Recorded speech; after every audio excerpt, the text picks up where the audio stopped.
This video will make you question where your pain really began. It won't be comfortable, and it won't tell you what you want to hear. But if you let it in, if you're willing to sit with it, it might just lead you to the truth you've spent years avoiding. Because no matter how much you've grown, no matter how much you've accomplished, there's a part of you still stuck, repeating the same patterns, craving what you were never given, silently hoping something outside of you will finally make you feel whole. You think it's about your ex, your job, your stress, but the truth is harder to swallow. You will never heal until you confront the one person who shaped your entire internal world before you even knew what the world was: your mother.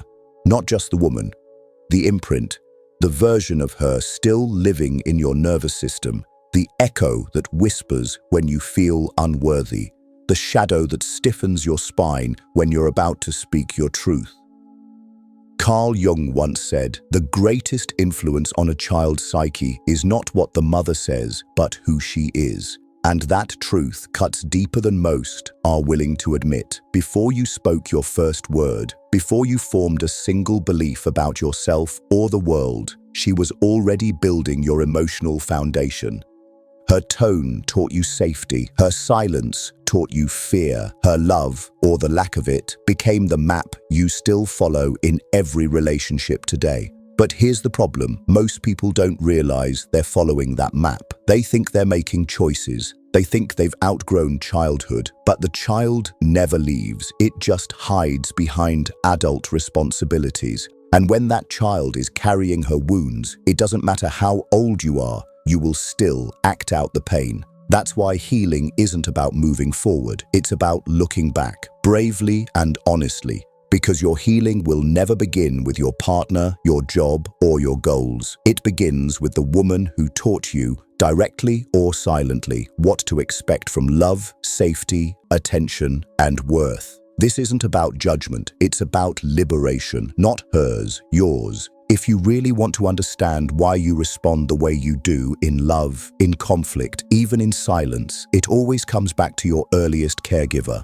And for most of us, that was our mother, not just the woman herself, but the emotional world she built around us. Carl Jung called this the mother complex, a set of unconscious patterns, beliefs, and emotional blueprints that we carry from our mother into adulthood. It's not about her actions alone, it's about how our psyche interpreted them. Maybe she was warm, but inconsistent. Maybe she praised you only when you succeeded. Or maybe she was overwhelmed, anxious, emotionally absent. The specifics change, the impact doesn't. Think about it. Why do you shrink when someone criticizes you? Why do you panic when you feel ignored? Why do you chase people who hurt you or push away the ones who are kind? These aren't just personality traits, they're emotional imprints. Your mother didn't need to say, "You're not enough." She may have just sighed every time you needed her. She may have said, "I'm fine," when she clearly wasn't, teaching you that emotions must be buried, not felt. And what did you do? You learned to bury yours too.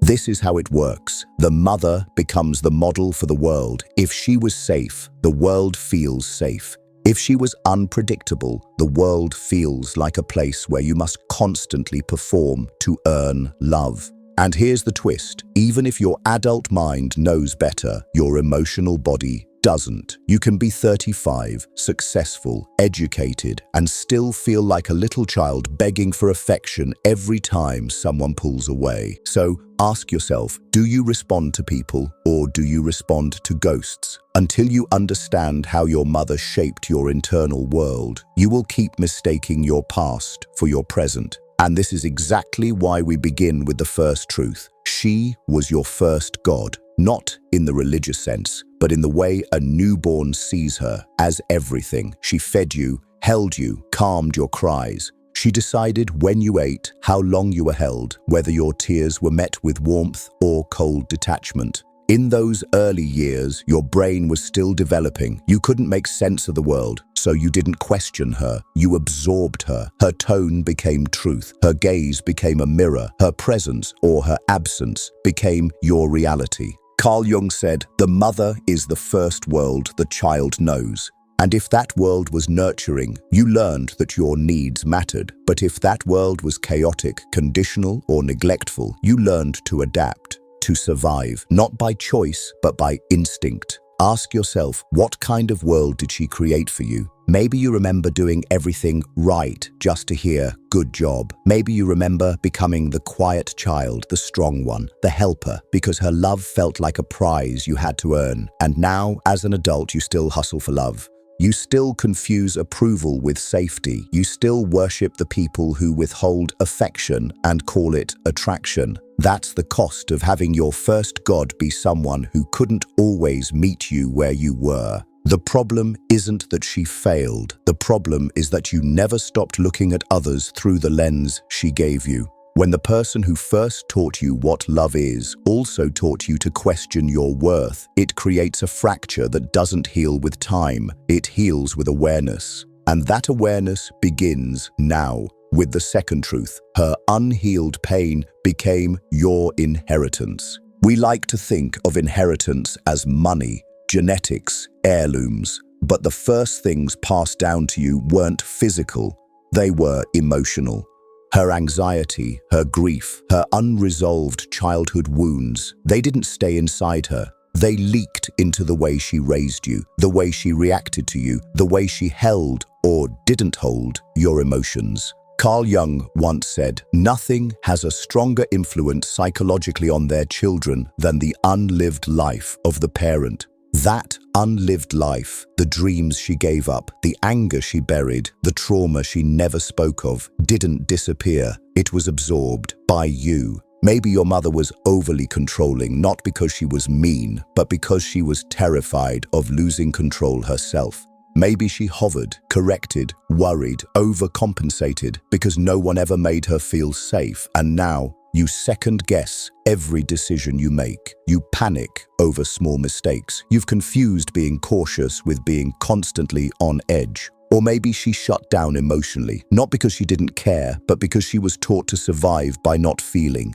And now you find it hard to cry, hard to open up, hard to be vulnerable, even with people you trust. These patterns aren't random, they're hand-me-downs. And unless you recognize that you've been living inside someone else's emotional story, you'll keep repeating it and you won't even know why. You were not just raised by your mother's love, you were also shaped by her wounds, the ones she never had the chance to name, let alone heal. So the question isn't, what did she do to me? The real question is, what was done to her that now lives in me? That's how healing begins, not with judgment, but with truth. And the next truth strikes even deeper. She taught you that love was conditional. This one hurts because it hides in plain sight. You might not even realize it's there, but look closer at how you love today, how you give, how you receive, how you chase. If love in your earliest years only came when you were good, when you were quiet, when you didn't cry too much, when you achieved, when you pleased, then deep down you started to believe that love wasn't freely given. It had to be earned. You learned to perform, to shrink, to adjust who you were just to feel accepted. And maybe even now you do the same. Maybe you text first every time. Maybe you hide your real feelings until it's safe. Maybe you wait for permission to exist fully. Maybe you text first every time. Maybe you hide your real feelings until it's safe. Maybe you wait for permission to exist fully. Why? Because somewhere in your body, love still feels like a transaction. Carl Jung talked about how early emotional experiences create unconscious complexes, emotional patterns that dictate how we behave without us even realizing. And the love complex, when tied to condition, is one of the most powerful.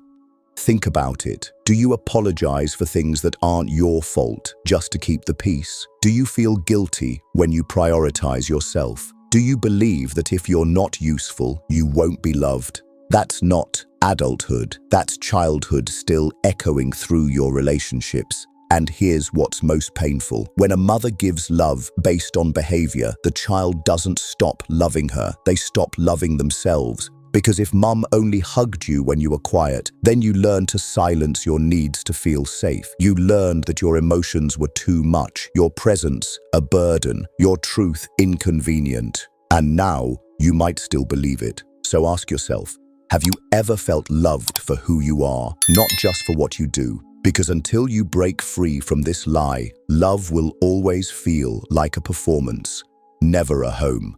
And now, it's time we confront the fourth truth. She was both your protector and your prison. This one is hard to see, especially if she was always there.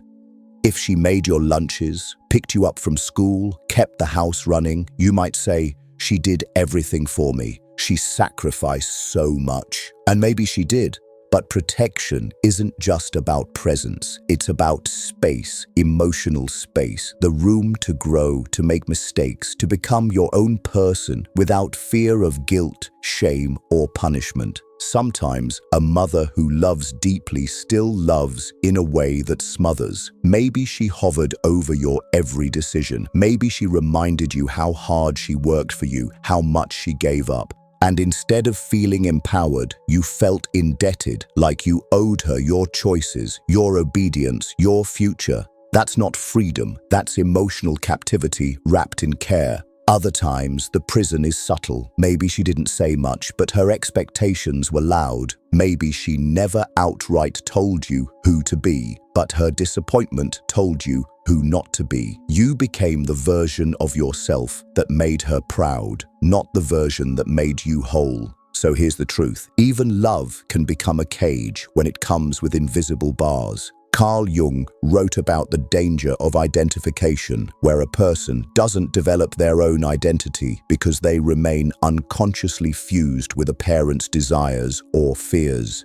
If your mother never healed her own insecurities, she may have unconsciously clung to you as her second chance. And without knowing it, you became her extension, not her child. This shows up today when you fear being too bold, too different, too distant, because it feels like betrayal, like choosing yourself somehow means abandoning her. But healing means asking, did she raise me to become myself or to stay close enough that I'd never leave emotionally? You can love your mother and still name the ways you weren't free. Because the moment you do, you start becoming your own person, not just her reflection. And that brings us to the next truth, the one you carry with you every single day without even realizing. You internalized her voice. Not just the things she said out loud, but the tone, the patterns, the emotions behind her words. Her voice became your inner narrator.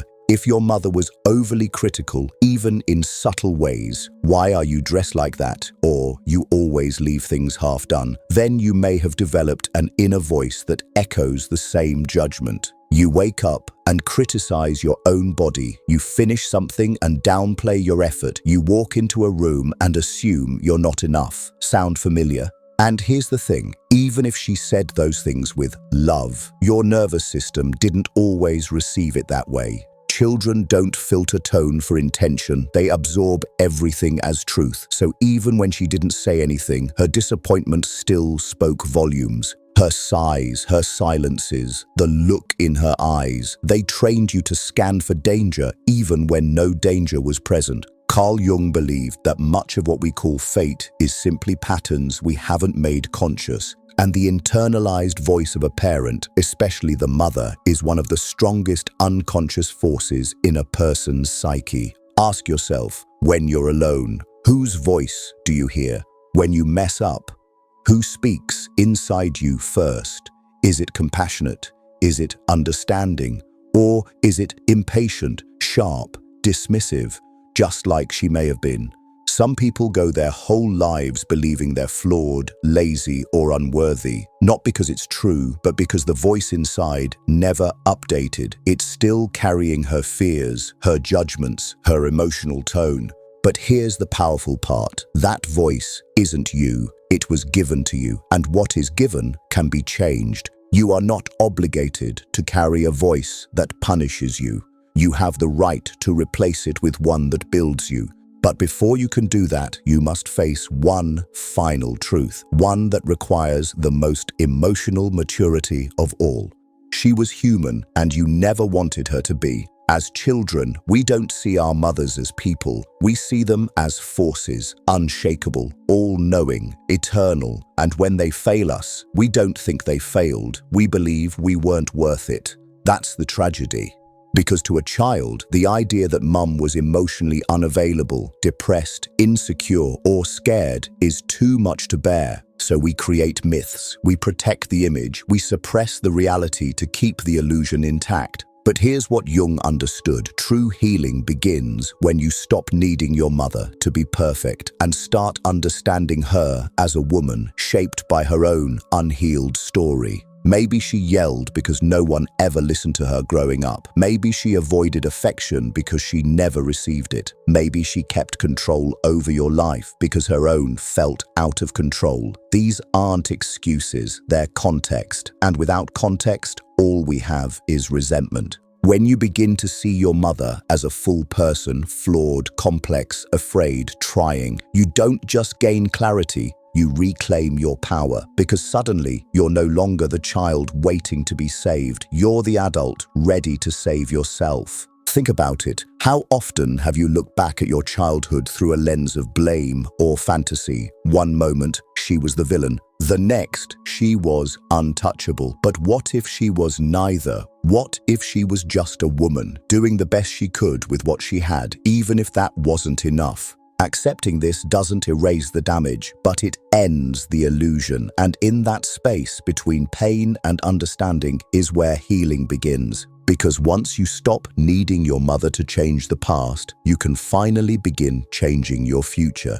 This is where we step into the shadow and start reclaiming the pieces of yourself that were buried in her story. Carl Jung believed that healing comes from integrating the shadow, the hidden, denied parts of ourselves that we've pushed away to survive. And often, those parts were born in response to our mother's unmet needs. Her fear became our control. Her silence became our people-pleasing. Her shame became our perfectionism. But those pieces weren't you. They were adaptations, clever ones, survival tools, but now they're chains. Maybe you've spent your adult life trying to prove your worth to your partner, your friends, your job. But deep down, you're really trying to prove it to her or to the version of her that lives in your mind. Maybe you're still waiting for her to say, "I see you, I'm proud of you, you're enough." And maybe she never will. So the question is, what do you do with that?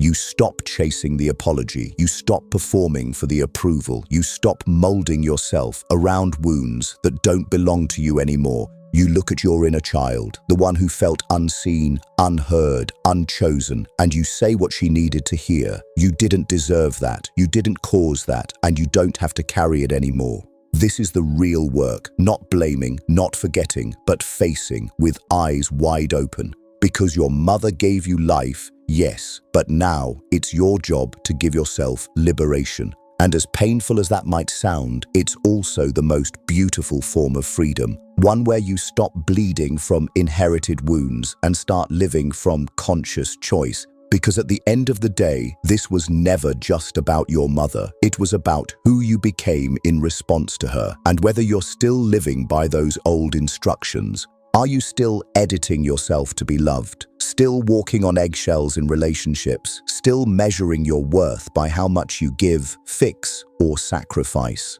The truth is, most people aren't struggling with the present. They're haunted by the past. Not because they want to be, but because no one ever taught them how to separate who they were made to be from who they really are. Carl Jung once wrote, "Until you make the unconscious conscious, it will direct your life and you will call it fate." But this doesn't have to be your fate. You are not broken. You are patterned. You are not weak. You are carrying stories that were never yours to begin with. And the moment you begin to see them, name them, and choose differently, you step into something no one gave you. You step into self-possession. So here's what I leave you with. Can you forgive her without forgetting what it cost you? Can you love her while still choosing yourself? Can you become the parent you needed, starting with how you speak to your own heart? Because healing doesn't mean rewriting the story to make it pretty. It means telling the truth so you can finally put the pen back in your own hand.